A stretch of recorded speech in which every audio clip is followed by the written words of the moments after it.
Alright, let's get serious for a second. No more jokes. Get the contract out, put it on the table, let him sign it. Let him write whatever numbers he wants. Let's not all sit here and act like Michael Carrick isn't the only two-time Manchester United manager with an undefeated record over both stints. What do you mean it's only been 2 games? What do you mean he's only a caretaker? Security, please escort this man to the dungeons. For the 2nd week in a row, United have picked up 3 points, and these aren't your regular 3 points. These are points against the best teams in the league. Thoroughly deserved points too. Against City, it was a case of simply outplaying them at every turn. Against Arsenal, it was a case of extreme patience and a wonderful payoff. This team can ball.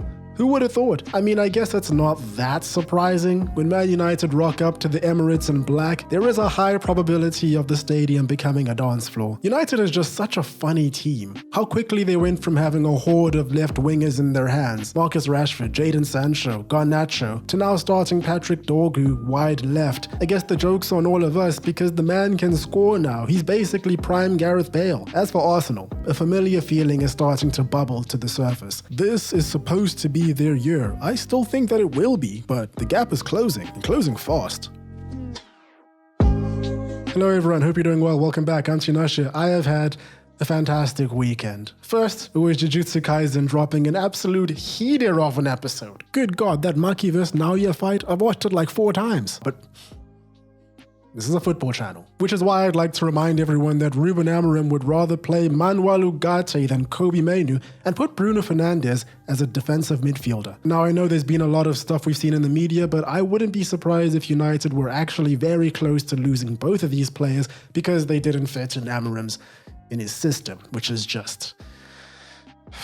Now I've already mentioned it and we all already know it's only been 2 games, so we can't really draw that many conclusions right now, but I really do wonder how history is going to look back on the Ruben Amorim tenure, knowing what we know now and what's happened since. It's still fresh right now when we've seen the team just go out and produce something incredible. New manager bounce is real and all of that, but need I remind you of the new manager bounces when, say, Oli or Mourinho took over? When Ole Gunnar Solskjaer took over, for example, United went undefeated for I think it was 12 games in a row in the Premier League. Of course, the circumstances are entirely different and there's a lot of different moving parts over here, but I just do wonder, will it be like a Mourinho situation where he was vilified when it happened and then kind of proven right as years went by? Or is it going to be an Erik ten Hag situation where there was promise shown, but ultimately it just was not good enough by a long shot? And no amount of revisionism will ever change that story. What nobody can take away from Amorim is that he is the man that guided United to 15th, and he never even had the new manager bounce. Something I'm still upset about to this day. In any case, let's focus on the present day and current events. The fight that this Manchester United team just showed is just insane. And look at this, United are the only team in the league who are undefeated in their last 5 games. And these are games where the team went up against Man City and Arsenal. Ironically, they're also the only games of this run that were wins. I no longer recognize this team. It's so funny, right after the game, a friend of mine that I haven't spoken to in a very long time, by the way, he gave me a call and he's an Arsenal fan. And I was telling him, I really think that if Arsenal lose the league this season, if they're not able to win, this is the biggest bottle job in Premier League history. It surpasses Newcastle in, what was it, 96? I think it was 96, 95, 96, where they were 10 points ahead halfway through the season and then just capitulated as it went on, because that Newcastle side did not have nearly as much hype or resources poured into them, even if you account for inflation, which I don't think you can when it comes to hype. Can you? Can you account for inflation back in 96 to now? There probably is a way for you to do it, but I'm not smart enough to figure it out. There will be blood on Mikel Arteta's hands if they do not do this. Arsenal fans were booing their team in their home stadium at the end of the game too. Liverpool and Real Madrid fans were nodding in solidarity, I hear. A lot of people are calling this an overreaction, and you know what? I'm not going to be the person to tell you how you should feel about your team.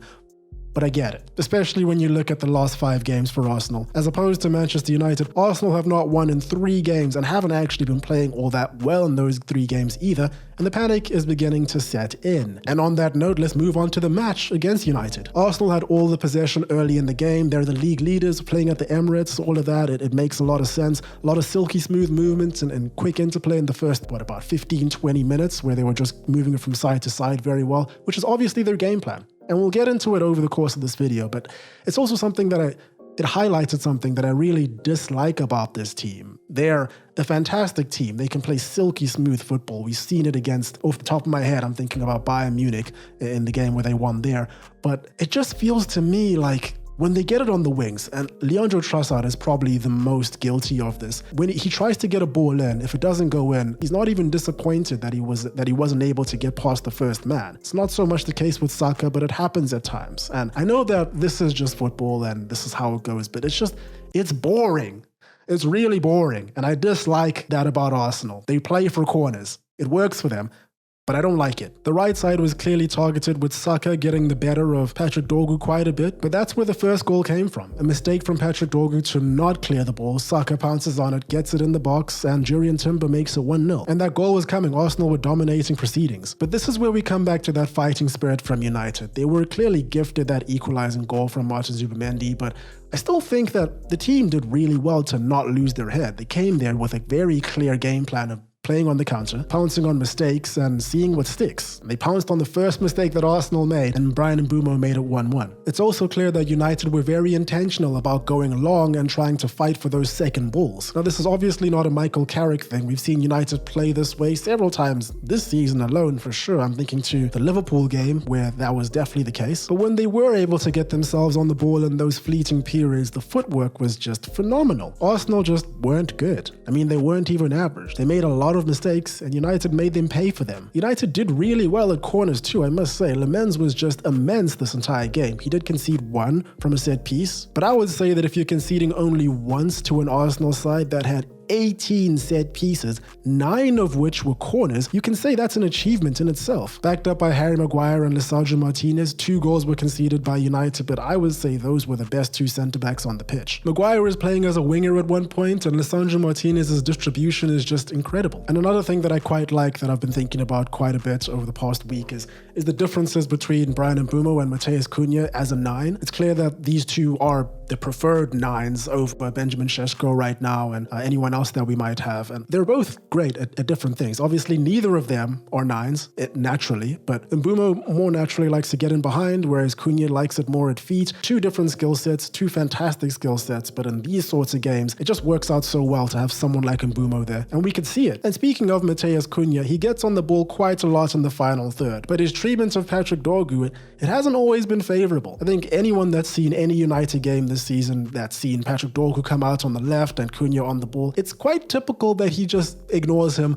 and doesn't pass to him even when he's the best option available. I guess not anymore. Watching last week against Man City how Cunha's cross resulted in the second goal scored by none other than Patrick Dorgu. And then watching this week as Fernandes and Dorgu basically turn Arsenal's entire midfield and defense into traffic cones. This is just such an unbelievable goal. Nobody expected this to happen. It's reminiscent of the kinds of goals that Arsenal would score against teams in the Wenger era, scored against Arsenal, ironically. And this is why I say that the panic was really beginning to set in for not just Arsenal fans, but clearly Mikel Arteta. The man just went ahead and brought on 4 players. And another thing to discuss is the penalty shout that happened when Harry Maguire handled the ball in the area. Again, this is another thing that I spoke to my friend about on the phone right after the game. I have never thought that these sorts of situations should result in penalties. If you played football at any level before, at school level, you can't really control these sorts of situations when you're falling down like that. He's trying to cushion his fall. You can't really have his hands right next to his body because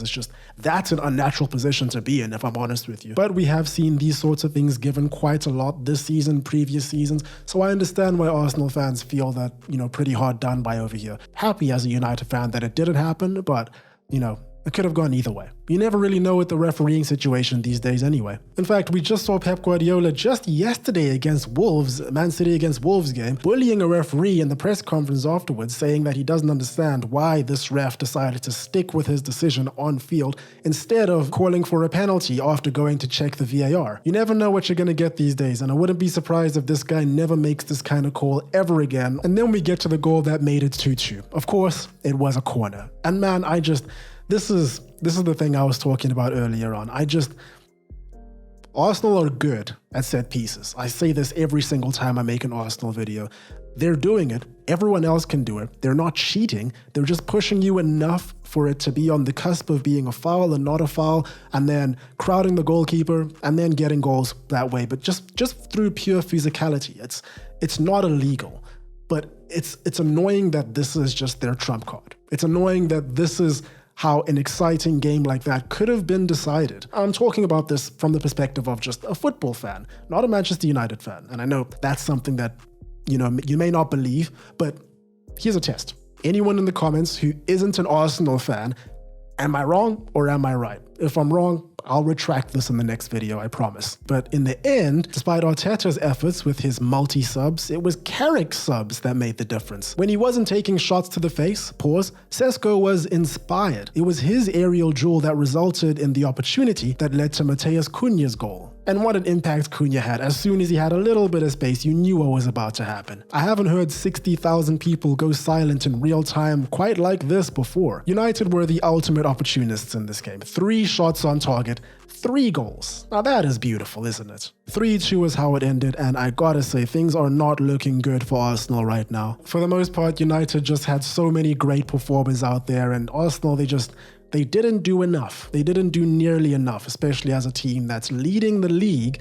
and has title aspirations. It's what a lot of people might call fraudulent behavior. But just to touch on the headlines that we're all going to be seeing, Michael Carrick he's putting on a really good show right now, isn't he? Is this just a new manager bounce? Like I've said, we've seen it before, or is this something a bit more real? What I will say is that the caliber of performances and the caliber of team that we've been playing against and having these performances against, it signals something potentially more. But I'm not going to get myself excited again. I've been hurt before. But for the time being, just enjoy. And there we have it. Let me know what you guys thought about the game, about the video, all that good stuff. That's all for me today. Hope you guys enjoyed. Hope you're having a great day. Cheers, and I'll catch you in the next one.